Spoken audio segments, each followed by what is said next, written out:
മഹാരാഷ്ട്രയിൽ ഡോക്ടർമാർക്കും ആശുപത്രി ജീവനക്കാർക്കും ക്രൂരമർദ്ദനം. ശിവസേന നേതാവ് രമേശ് മാത്രയുടെ നേതൃത്വത്തിലായിരുന്നു അതിക്രമം. സംഭവത്തിൽ രമേശ് മാത്ര ഉൾപ്പെടെ 4 പേരെ പോലീസ് അറസ്റ്റ് ചെയ്തു. അതിക്രമത്തിനു പിന്നാലെ പോലീസിൽ പരാതി നൽകിയെങ്കിലും പോലീസ് കേസെടുത്തില്ല എന്ന് ഡോക്ടർമാർ ആരോപിക്കുന്നു. तो उन लोग ने बोला है क्या इमरजेंसी है तो इधर हो नहीं सकता है, सायन में लेके जाओ। तो इमरजेंसी है तो हम लोग बोले इमरजेंसी है तो सायन में हम लोग कैसे लेके जाएंगे, उधर तो सब डूब गए।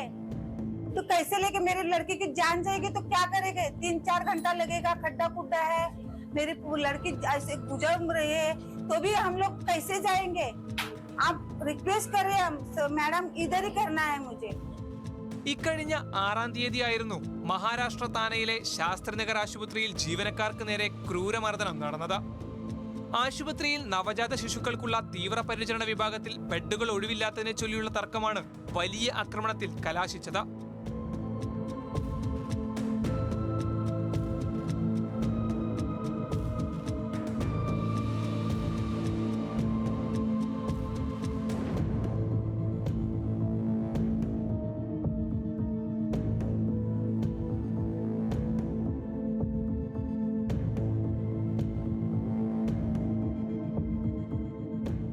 ബെഡുകളില്ലാത്തതിനാൽ ഗർഭിണിയായ യുവതിയെ മറ്റൊരു ആശുപത്രിയിലേക്ക് മാറ്റാൻ ഡോക്ടർമാർ നിർദ്ദേശിച്ചിരുന്നു.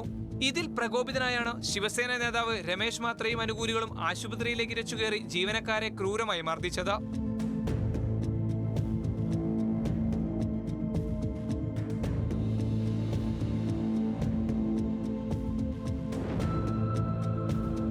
ജീവനക്കാരെ ക്രൂരമായി തല്ലിച്ചതയ്ക്കുന്നതിനിടയിൽ പോലീസിനെ വിവരമറിയിക്കാൻ ശ്രമിച്ച വനിതാ ഡോക്ടറുടെ മൊബൈൽ ഫോൺ രമേശ് മാത്രെ ബലമായി തട്ടിമാറ്റുകയും ഇവരെ മർദ്ദിക്കുകയും ചെയ്തു.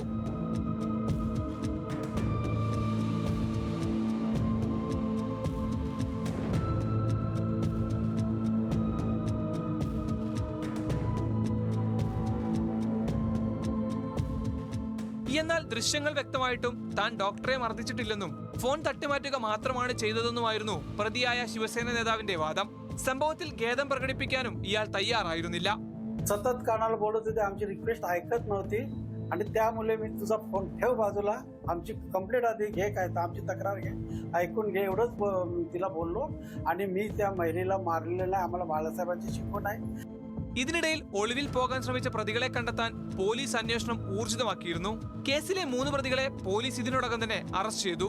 എന്നാൽ മുഖ്യപ്രതിയായ രമേശ് മാത്രയുടെ അറസ്റ്റ് വൈകുന്നതിൽ പ്രതിഷേധിച്ച് ഡോക്ടർമാരും ജീവനക്കാരും സമരം ആരംഭിച്ചതോടെ ആശുപത്രി പ്രവർത്തനം പൂർണ്ണമായും നിലച്ചു.